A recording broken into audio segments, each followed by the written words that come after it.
ole ton roma chuan YouTube mi video upload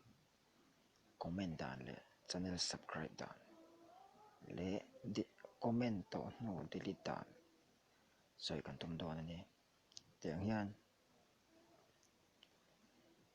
YouTube kan lutta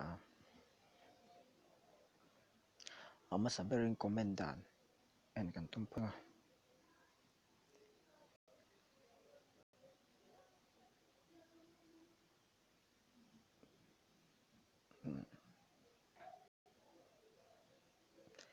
internet to ani awangin eng po hi lo ti potela tuna manu na le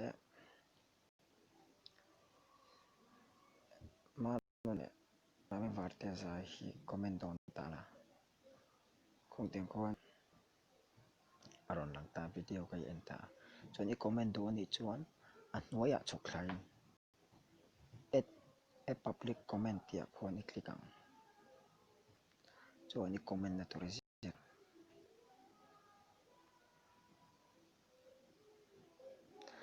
tiang khon i ziak anga chuan helai send na hi ni click anga tiang khan comment an edit chia kan i comment tin an ko ti kan ga comment om ta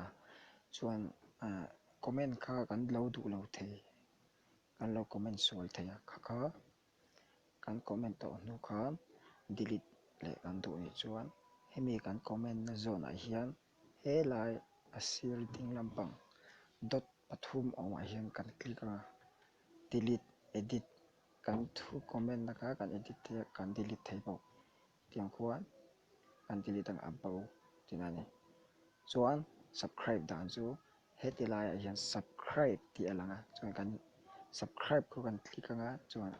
kan pa subscribe tinani khang jong khan nia subscribe dan te comment dan te delete dan te tin like le unlike share and kim ma tin he video we a link anga I share do ni chuan share a khoni lut thaya tin helai a chung to da ni click thaya a video quality te a fia lo ni chuan quality te kan thlak anga tiang khong quality a kan thlak ba ke ni video te lo alo fia lo ni chuan tin tian share kan ta WhatsApp kan pa share te Facebook a te khoya po kan share kan link angin kan pe chok te kaka midangin ol samjogin link a kan valutin alo en kan thei chen don ni chuan hetlai download hi download pa ngai ni lo wangin offline ni a offline a kan da chuan library a ol samjogin en le the ni ti hian mo